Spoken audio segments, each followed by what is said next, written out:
Então o tema de hoje foi os desafios da família nos tempos modernos. Eu quero que você abra a tua Bíblia, você que a trouxe, ou a Bíblia no aplicativo, também quem está em casa nos acompanhando, no Salmos capítulo de número 127. Enquanto você procura, eu lembro que amanhã às 19 horas nós temos oração aqui na igreja, como toda semana, sempre na segunda-feira nós iniciamos com oração. Às 19 horas estaremos juntos orando. Na terça-feira tem um culto em Morungava. Na quinta-feira nós voltamos com culto fé. No sábado tem uma reunião de jovens às 20 horas. E depois domingo às 9 e às 19 nós temos o nosso culto da família. Estamos orando para começarmos um intensivo, um seminário sobre família. E queremos falar um pouquinho sobre pais e filhos. Então algumas coisas bem legais. E queremos abrir isso para que o maior número de pessoas possam ouvir o que Deus pensa a respeito da família, amém? Mas hoje em específico, Salmo 127 vai dizer assim, primeiro versículo: se o Senhor não edificar a casa, em vão trabalham os que a edificam. Senhor, obrigado pela tua palavra. Ela é lâmpada para os nossos pés e luz para o nosso caminho. Senhor, ilumina-nos nessa noite para podermos compreender. Dá-nos sabedoria, discernimento, Pai, o conhecimento desta palavra. Trabalha em cada coração agora. Eu repreendo todo o anseio, toda a preocupação, Deus, toda angústia. Tira da mente agora essa distração e vem com a tua paz, Senhor, para que nós possamos colher tudo que o Senhor quer nesta noite colocar em nossos corações, em nome de Jesus, amém. Se o Senhor não edificar a casa, você sabe que o tema família é um negócio interessante, porque se nós levarmos em conta o que a gente está vendo hoje, será que esses são os padrões de família que Deus ele escolheu, ou que ele estabeleceu, com tanta coisa ruim que a gente tem visto? Como é que você acha que está o coração desta mãe, desse menino que pegou uma faca, entrou no colégio e saiu matando professores e alunos? Como é que você acha que está o coração dos pais que perderam os filhos, o marido que perdeu a esposa? Você tem ideia da dimensão de como o mundo está caminhando para um abismo? E no Salmo 127 vai dizer: se o Senhor não edificar. E não edificar o quê? Ele vai dizer a casa. O que ele está dizendo? Se Deus não tiver nesse negócio chamado família, nós vamos ter sérios problemas. É isso que Davi, inspirado pelo Espírito de Deus, está dizendo. Se Deus não estiver no seio familiar, na sua concepção, a sociedade terá sérios problemas. E é o que nós estamos vendo hoje. Uma sociedade caída, com inversão de valores, consequência do quê? De falta de Deus nos lares, dentro dos casamentos, dentro dos corações. Só que essa palavra, ela foi escrita há mais de 4.000 anos. Diga comigo assim: eu preciso que Deus seja o cuidador da minha casa. Se o Senhor não edificar, em vão. Então você imagina essa mãe pensando: pô, eu criei esse filho em vão. Porque o que é algo em vão? É algo inútil, que não deu certo para o propósito pelo qual deveria dar. E não tem coisa mais frustrante do que você fazer algo e no final daquilo que você fez, você perceber que aquilo foi em vão. É ou não é? Aquilo vem como um peso tão profundo, né?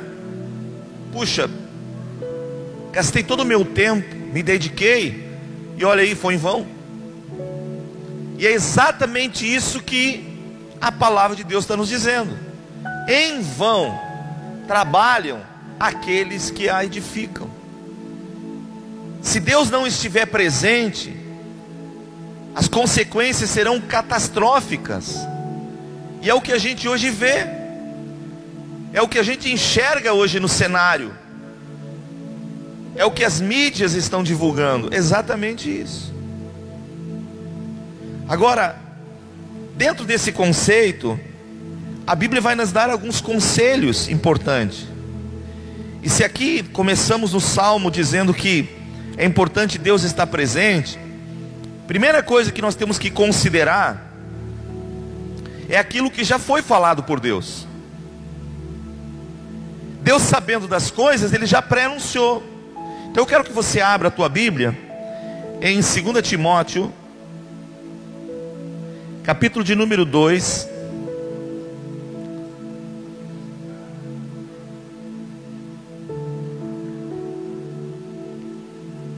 Segundo Timóteo, capítulo de número 3, perdão, a partir do versículo 1. Essa palavra foi escrita 2000 anos atrás. E olha o que ele vai dizer aqui, ó. Sabe, porém, isto, nos últimos dias. O que você acha que nós estamos vivendo? Segundo Timóteo 3, 1. Ó. Sabe, porém, isto, nos últimos dias sobrevirão o quê?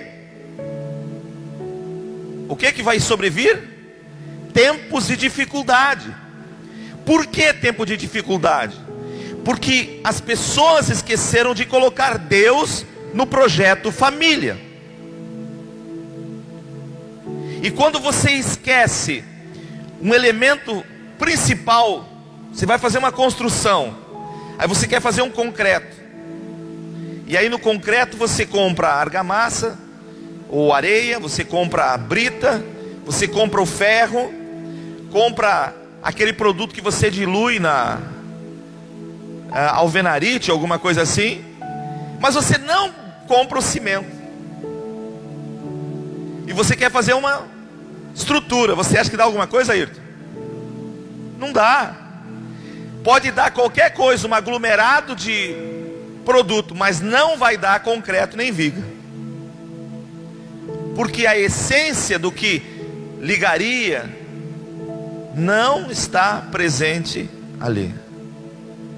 Olha que sério isso, olha que profundo isso. Então quando você olha o salmista já declarando: se o Senhor não edificar a casa, em vão. Olha o que ele está dizendo. Algo inútil.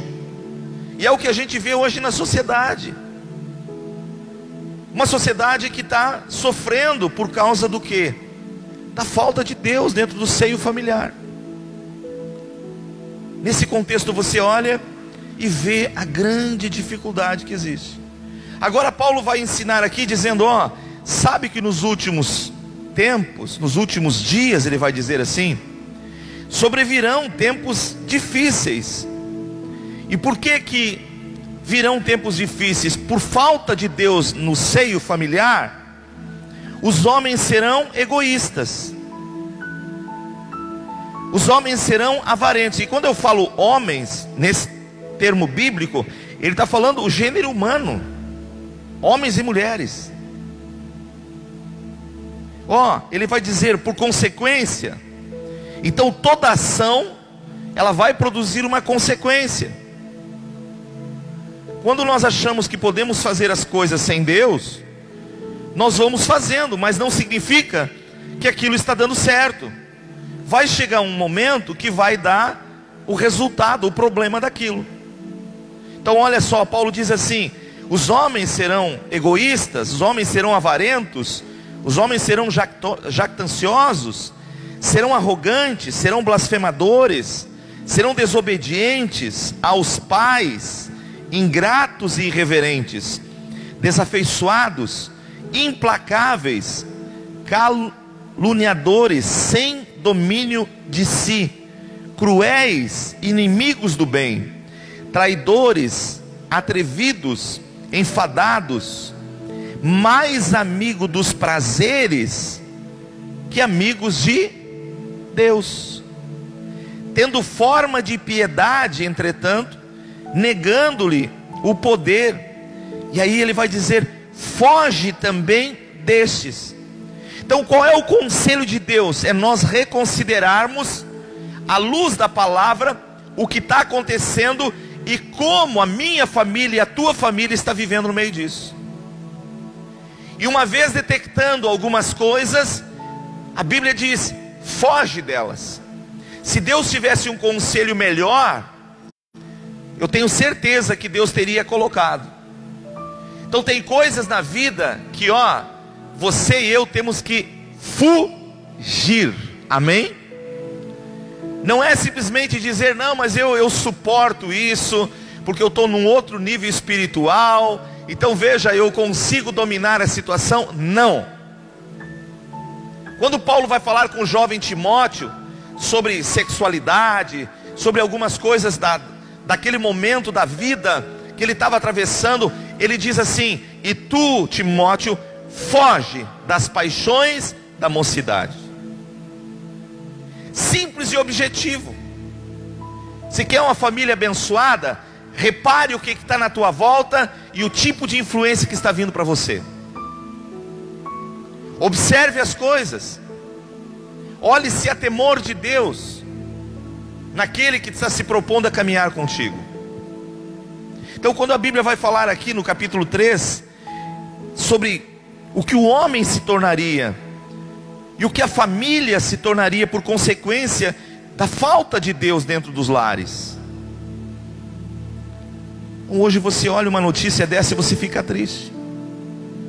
Aí é uma comoção, mas ela é uma comoção superficial. Ela é uma comoção só dos meios sociais. Nós não conseguimos pegar aquele luto e colocar dentro do coração. Nós pegamos o luto e colocamos na nossa página, no nosso Instagram, no nosso Facebook. Milhares de pessoas vêm, circulam no mundo, mas eu não consigo traduzir isso dentro de mim, dizendo: basta, eu quero uma família diferente disto. Eu quero o meu coração, a minha vida, pautada sobre a orientação da palavra de Deus. Amém? Então a primeira coisa que a Bíblia vai falar é que nós temos que reconsiderar. E reconsiderar o quê? O que Deus já falou. Se Deus já falou, Ele não vai falar algo novo. É isso que as pessoas têm que entender. Não adianta eu fazer vigília, não adianta eu fazer círculo de oração, não adianta eu subir um monte dizendo: Deus vai falar comigo, se eu não considero aquilo que já está escrito, aquilo que Deus já falou que aconteceria na falta dele na construção da sua casa. Quem está entendendo em nome de Jesus?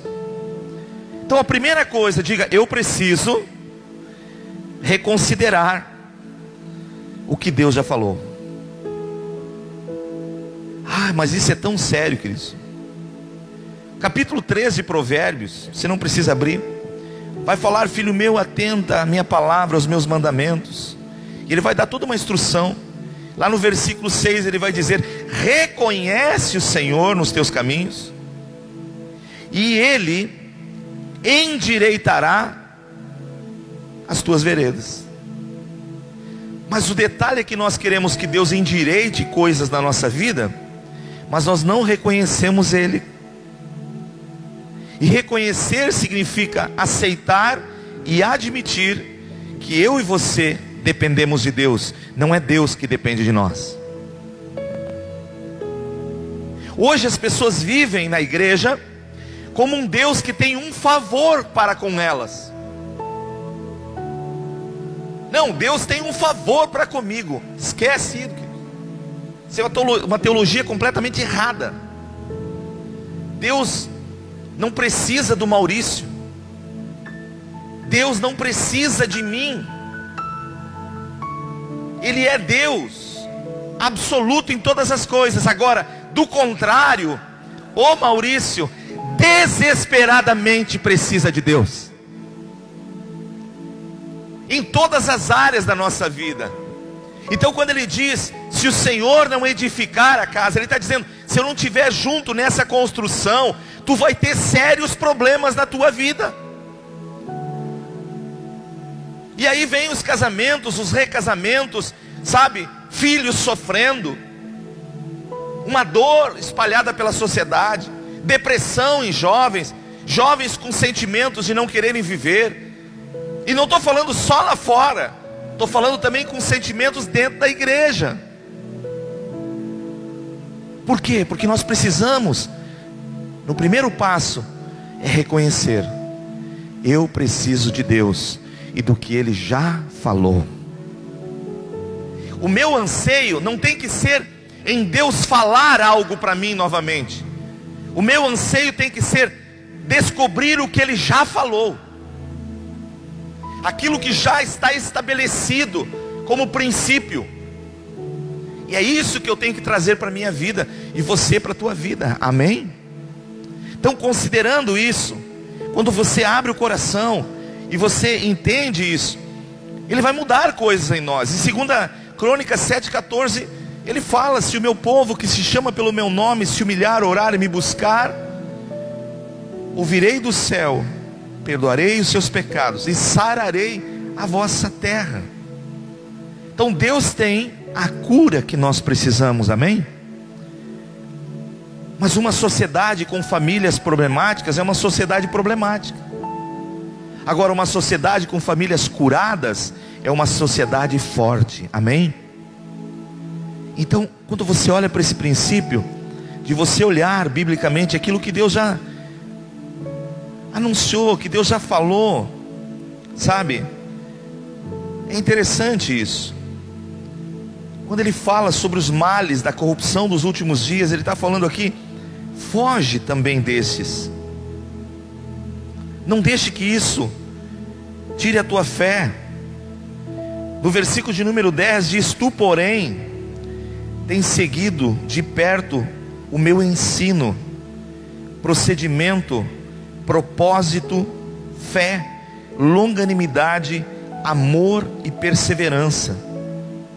As minhas perseguições e o meu sofrimento, quais me aconteceram em Antioquia, Icônio e Listra, que várias perseguições tenho suportado de todas, entretanto me livrou o Senhor.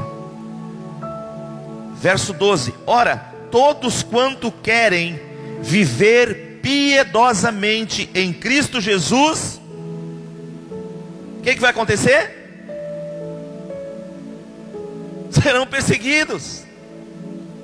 Você acha que Noé não foi perseguido?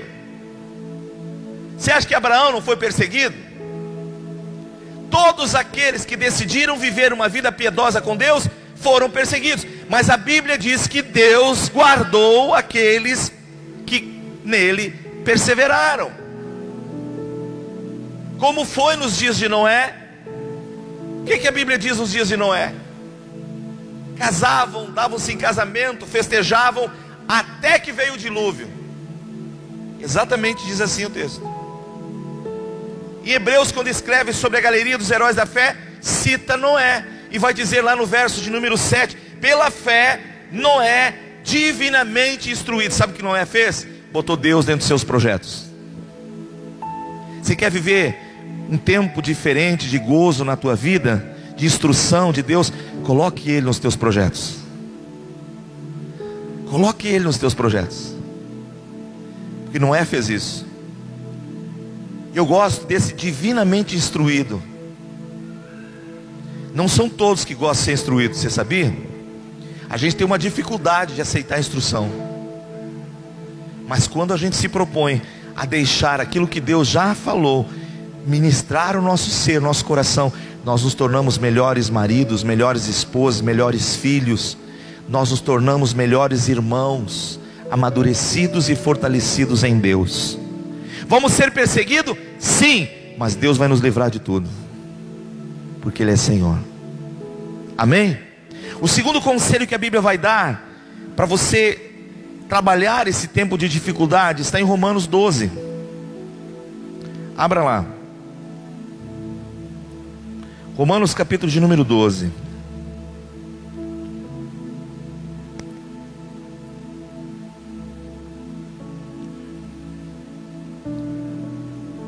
Verso de número 2.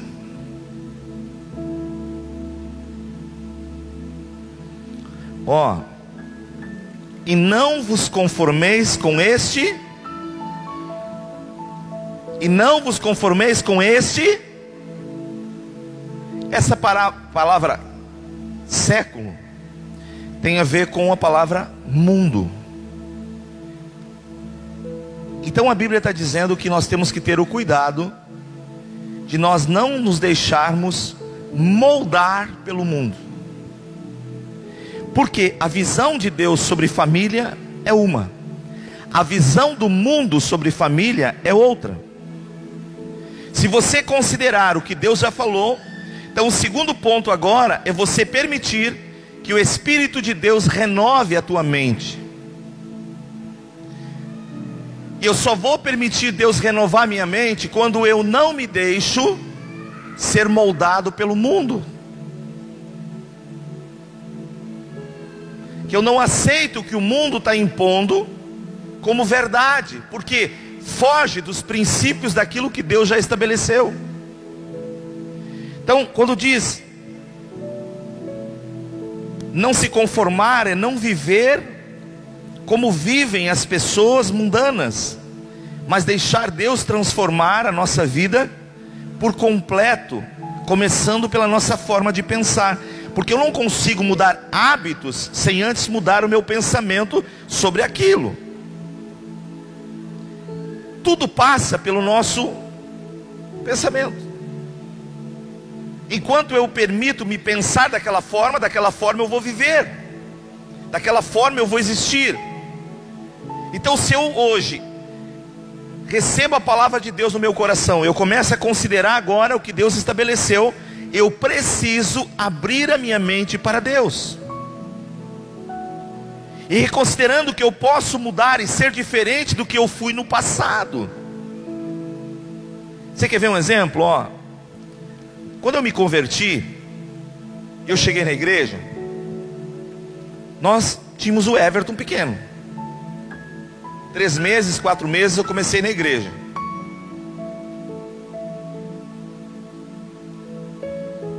Logo começamos a ser acompanhados pela palavra de Deus, por pastores.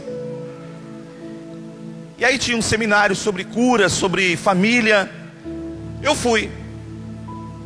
Era um sábado à tarde, me lembro até hoje. Fomos eu e a pastora Bia. Éramos novos, queríamos aprender. Fomos estudando. E dentro do estudo tinham algumas perguntas com respostas, que você, com base no que você está aprendendo, você vai colocando. E uma das perguntas era: é importante brinquedo para as crianças? E eu coloquei não, com letra maiúscula bem grande, não. Aí entregamos aquelas folhas que tínhamos feito de exercício de trabalho. No final o pastor veio e disse: preciso falar contigo. Aí eu disse: pois não, pastor, o que é?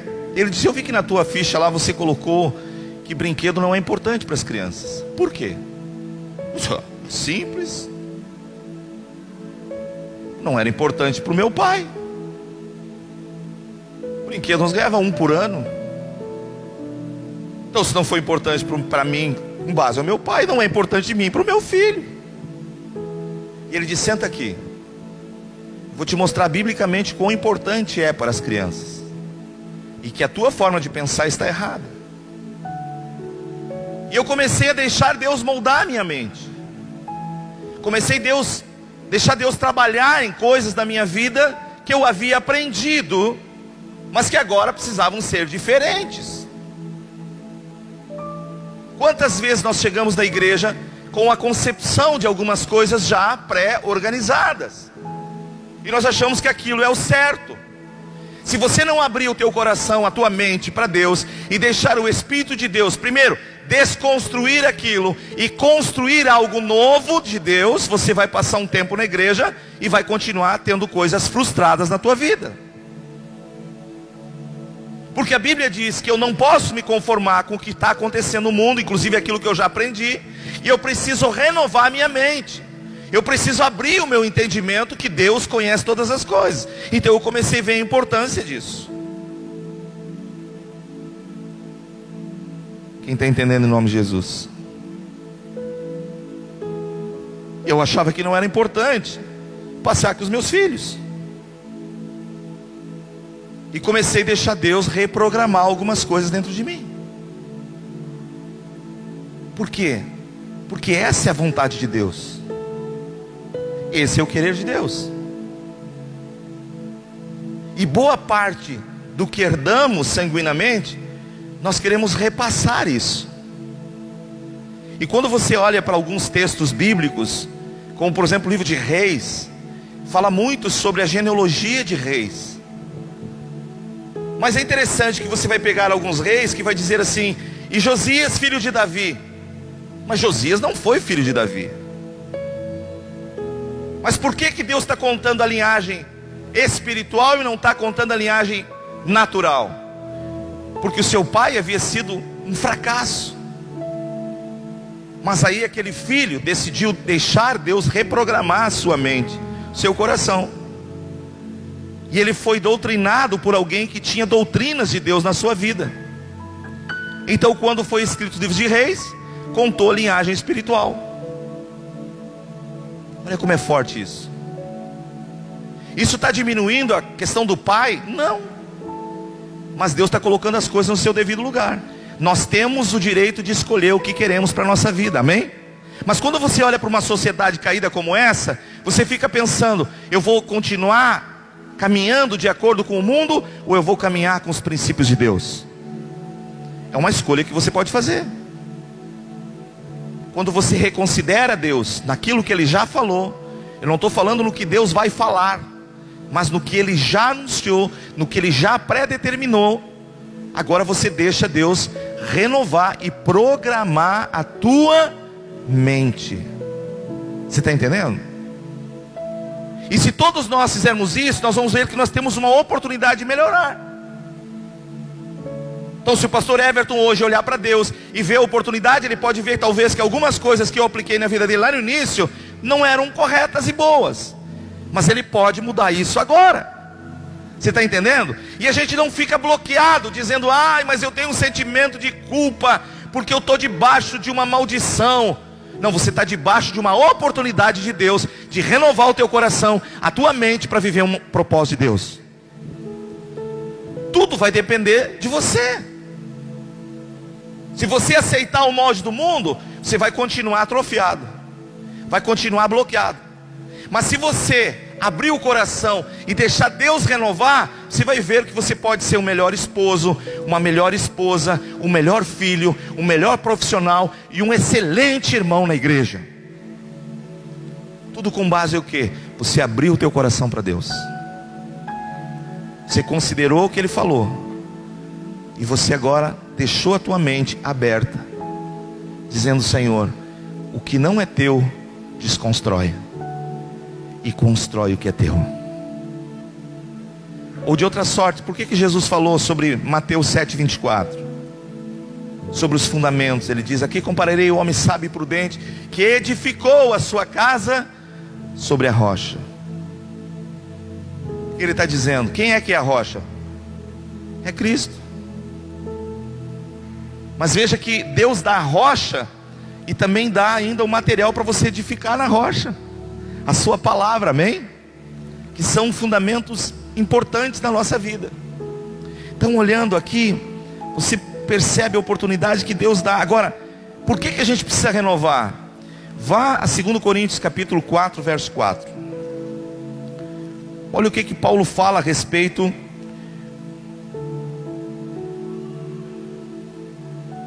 ó.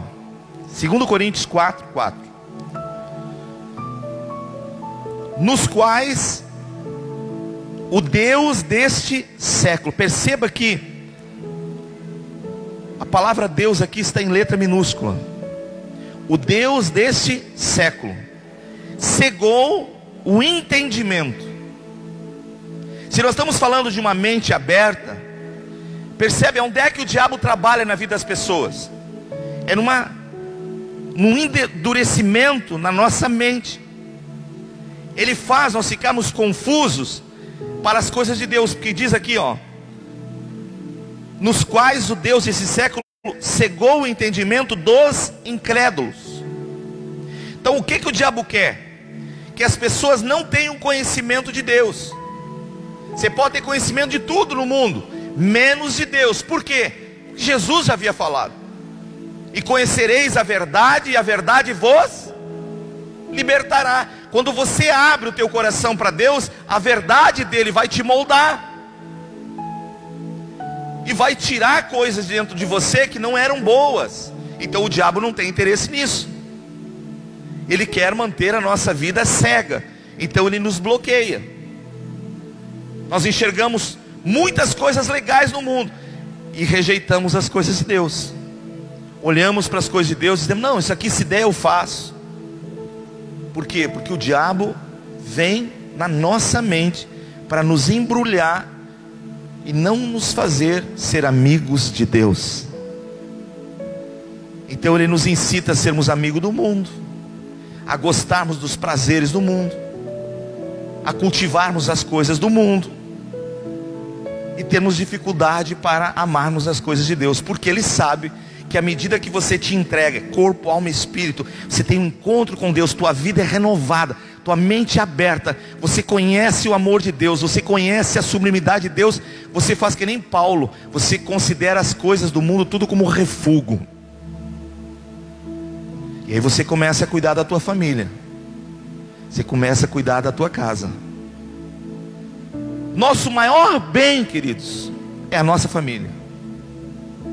Se eu estivesse aqui em cima pregando, falando sobre o amor de Deus, sobre esse Deus maravilhoso que ama a família, mas os meus filhos não estivessem aqui, ou a minha esposa não estivesse vindo no culto, eu seria a pessoa mais frustrada. E está assim de pessoas aí fora assim.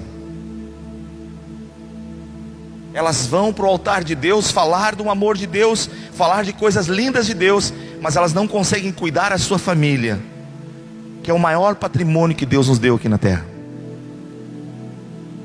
Amém? Então você tem que atentar para isso. Uma vez eu disse para um camarada, eu disse para ele: você está frustrado, sabe por quê? Porque você está correndo atrás de uma coisa que Deus não te deu ainda. Poderá te dar, se você cuidar do que Ele já te deu. Como assim? Eu disse: você está negligenciando o primeiro rebanho que Deus te deu. Primeiro rebanho que Deus te deu, tua esposa e os teus 2 filhos. E você está negligenciando isso. Você acha que você será aprovado por Deus para cuidar um rebanho maior, se você não está cuidando do teu pequeno rebanho? Deus tem uma mente, queridos, extraordinária. Ele sabe o que faz. Amém? Então, considerando a palavra de Deus, trazendo à luz a minha mente, renovando, entendendo que o diabo vai fazer de tudo para tentar me cegar, para mim não enxergar, porque ele não conseguiu impedir a minha salvação e a tua salvação. Entenda, nós não estamos falando aqui de vida eterna, nós estamos falando de família, de princípios aqui nesta terra. Amém? Eu posso ter o meu nome escrito no livro da vida, tudo isso bem verdade, eu criei na obra redentora, mas eu posso ter uma vida frustrada, porque eu não renovei a minha mente e não percebi o que Deus queria fazer na minha família. Quem concorda, dê um amém aí. Ah, queridos, 2 Coríntios, aliás, 2 Timóteo, perdão,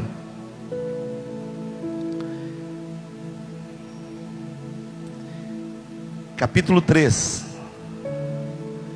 verso 14, vai dizer assim: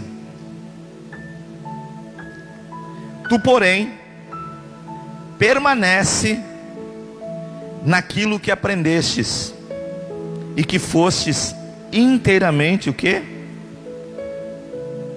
Instruído, sabendo de quem aprendestes, e que desde a infância sabes as sagradas letras, que podem tornar-te sábio. Olha só, quem é que pode nos tornar sábio?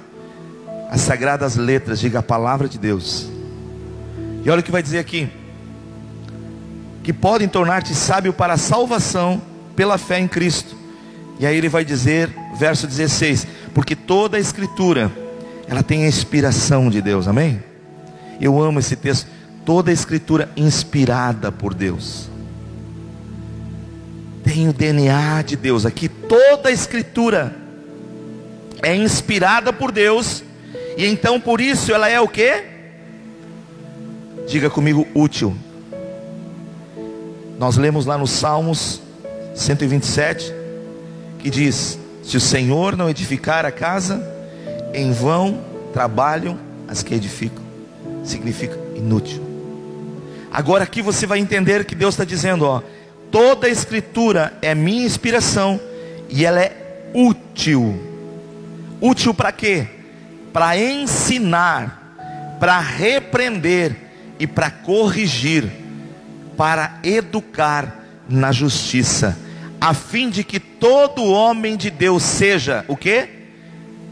Perfeito e perfeitamente habilitado.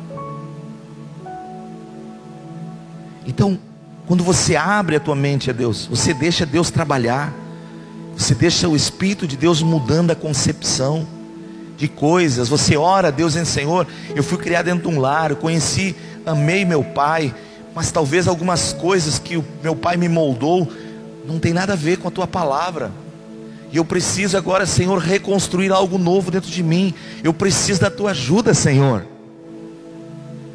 E esse Deus rico em misericórdia começa a trabalhar na nossa vida pelo interesse, pelo despertamento que Ele está nos trazendo, amém? Terceiro lugar, queridos, quando você desperta para reconsiderar a palavra, você agora tem como desafio não se conformar com o mundo, mas moldar a tua mente.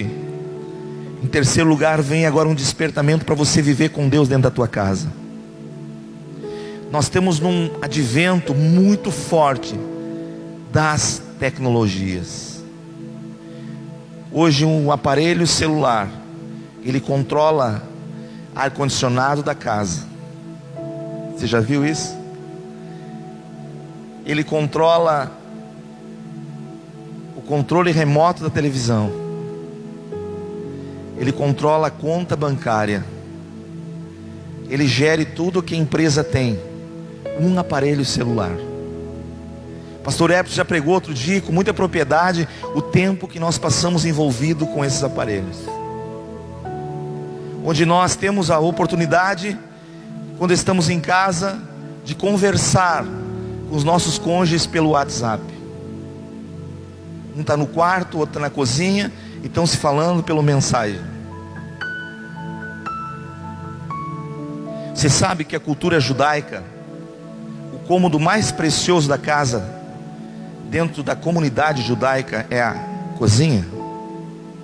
Não é a sala de estar, não é a sala de jantar, é a parte da cozinha onde eles fazem as refeições, porque é o momento que toda a família se senta junto. E não tem coisa mais preciosa quando você consegue ter todo mundo junto. O que Jesus falou para Jerusalém quando ele estava entrando? Ele está entrando em Jerusalém, ele olha para a cidade santa e ele diz assim: Jerusalém, Jerusalém, quantas vezes quis eu ajuntar-te debaixo das minhas asas, como a galinha junta seus pintinhos, mas vocês me rejeitaram. O que ele está dizendo? Quantas vezes eu quis ter vocês perto de mim. Não há o calor humano, a edificação de uma casa se constrói pelo calor do pai, da mãe, marido e esposa junto com filhos. E nós vivemos numa sociedade que trocou a presença por presente. Se eu não posso estar junto, compro um presente, que o presente sacia a minha presença. Está tudo errado. Se é importante o presente, mais importante do que o presente é a presença. E aí vem, quanto tempo nós dedicamos na nossa casa, na leitura bíblica, nos conselhos de Paulo para os nossos filhos. Quantos nós entramos em assuntos com crianças, com jovens e com adolescentes.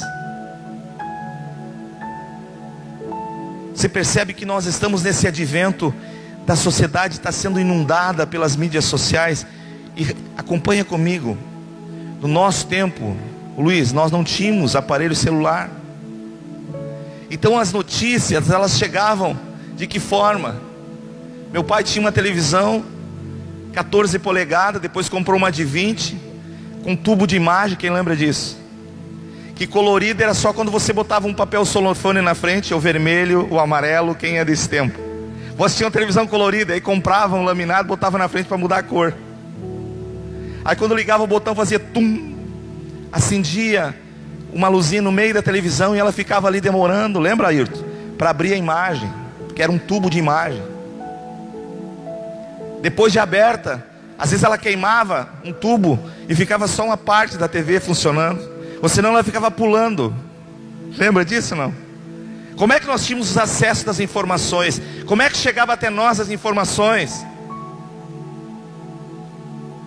Aí muitos diziam, pastor, mas eu morei tanto tempo, eu nunca vi falar sobre droga, nunca vi falar sobre a promiscuidade. Mas já não existia? Sim, mas ela tinha um retardo.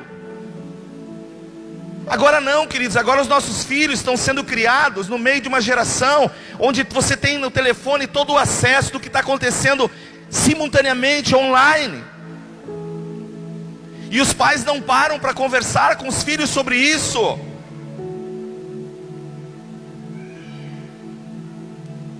Não é uma questão de acepção de pessoas, de que Deus não ama aquele que está fazendo uma vida errada. O amor de Deus é sobre todos. E o que está em jogo não é o amor de Deus, mas é a forma que eu vivo nesta terra. E isso é muito importante para Deus. Então essa semana passada eu estava sentado assistindo um programa de TV americano de construções. Eu estou ali na frente. Uma casa tinha que ser totalmente reformada. Legal, eu estava ali pregado naquele desconstrói e constrói. Mas quando eu me dei por conta, os reformadores eram 2 homens que moravam juntos. E 2 homens que moravam juntos, e já tem uma menina de 3 anos adotada, e uma criança agora pequena de meses que foi adotado. E eu fiquei olhando aquela criança crescendo ali no meio, e disse, pastor, isso é preconceito de quem? Os nossos filhos estão crescendo olhando isso como algo normal. E a sociedade fala que isso é normal.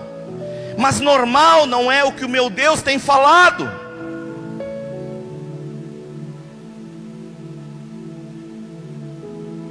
E os nossos filhos crescem no meio disso com sentimentos. E de repente o pai é pego de surpresa quando o filho vem e diz, pai, eu estou com um sentimento dentro de mim, olha só, eu não gosto de menino, eu gosto de menina, eu não gosto de menino, eu gosto de menino. Mas nunca nós paramos para sentar com os filhos e dizer o que a Bíblia fala sobre homem e mulher. Quem está entendendo em nome de Jesus? Erguendo o altar dentro de casa, considerando o culto familiar, a instrução do pai, falando para o bebê que está crescendo, para o adolescente que está crescendo, para o jovem que está crescendo. Porque a gente diz, é um tabu para falar, mas o mundo está falando. Outro dia um irmão aqui disse, pastor, eu vi um comercial da Coca-Cola. O comercial da Coca-Cola era sobre sustentabilidade. Aí uma criança estava passando com o pai no rio e jogou uma garrafa para o rio. E aí a garrafa se foi para o fundo da água. E sustentabilidade, a garrafa demora 200, 500 anos para se diluir. Então o ensino era sustentabilidade. Mas aquela criancinha, ela começou a crescer e passou a vida dela, a infância, a juventude. E quando ela se tornou adolescente, jovem, não era mais um menino que tinha nascido, andava com o pai, agora era uma menina. Mas falava de sustentabilidade. Então você pega isso e você traz para dentro da tua casa isso. E o teu filho está vendo isso como normal. E se nós não ensinarmos o que está aqui dentro, Ele vai para a faculdade achando que tudo é normal. Quem está entendendo isso? Então eu sempre sentei com os meus filhos falando para eles assuntos bíblicos, de como as coisas acontecem. E aí você vai olhar que tão importante quanto você manter o altar da tua casa levantado. Eu lembro-me de Gedeão. Quando Gedeão lá em Juízes foi chamado por Deus, a primeira coisa que Deus disse para ele: filho, eu quero que você levante o altar dentro da tua casa e tu destrua o altar de Baal que o teu pai colocou. Tira o que não é meu. Então tem a ver como fundamento de como nós temos hoje adorado Deus dentro das nossas casas. Eu escutava um vídeo do pastor Cláudio Duarte, e aí ele disse: fui pregar na igreja de um amigo meu em São Paulo, a igreja cheia, lotada.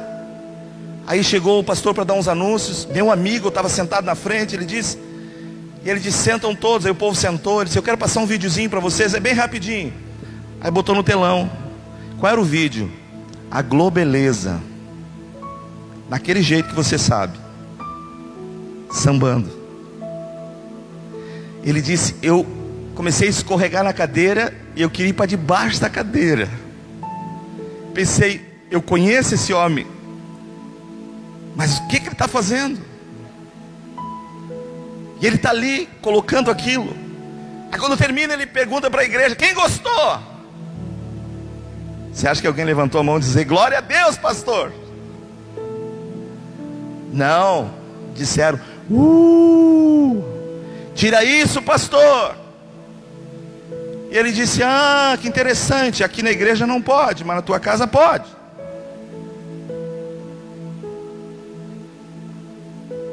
Na tua casa dá para passar os canais, não tem problema nenhum. Os adultos, todo mundo, as crianças vê o que está passando lá. Você entende a nossa mente, sim ou não? Quando nós reprogramamos e entendemos que a sociedade está sofrendo por falta de princípios de Deus na sua vida, e nós precisamos reprogramar isso, e uma das coisas é voltar à essência. Tem que sentar, tem que conversar, tem que orar, tem que contar histórias bíblicas para os filhos, tem que trazer à memória deles o que Deus fez no passado, está fazendo no presente e continuará fazendo no futuro. Senão nós não vamos ter uma sociedade diferente do que estamos vendo aí, queridos.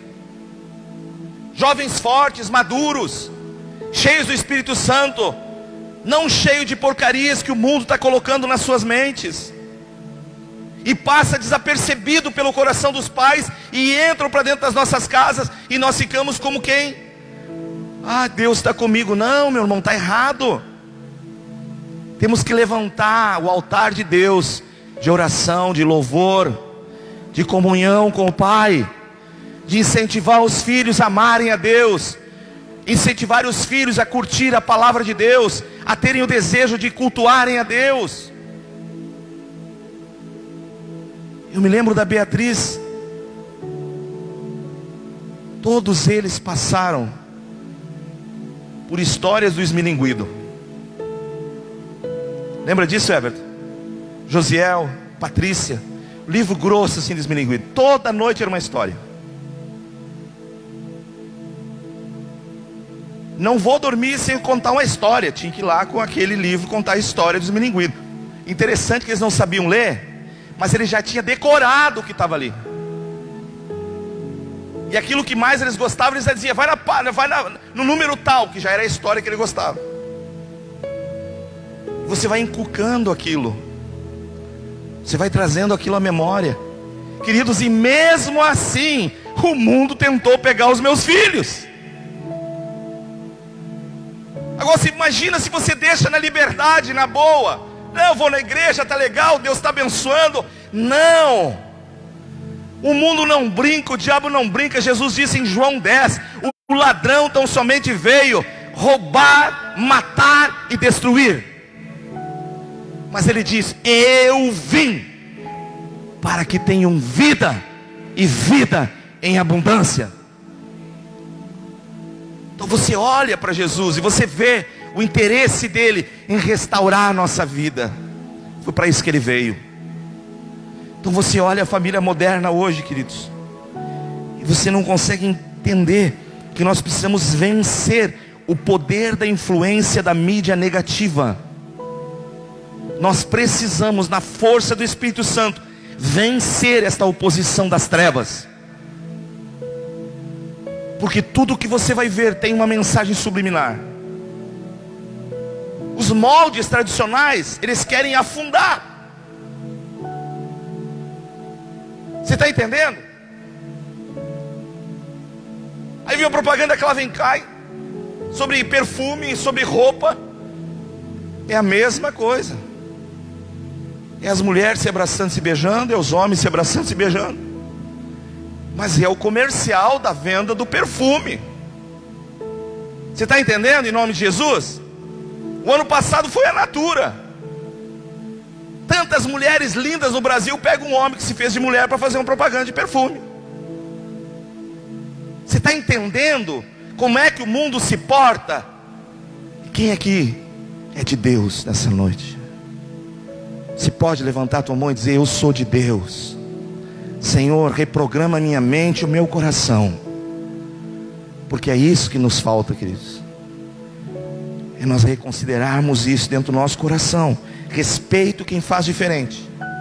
Respeito quem age de forma diferente. Mas a minha regra de fé é essa: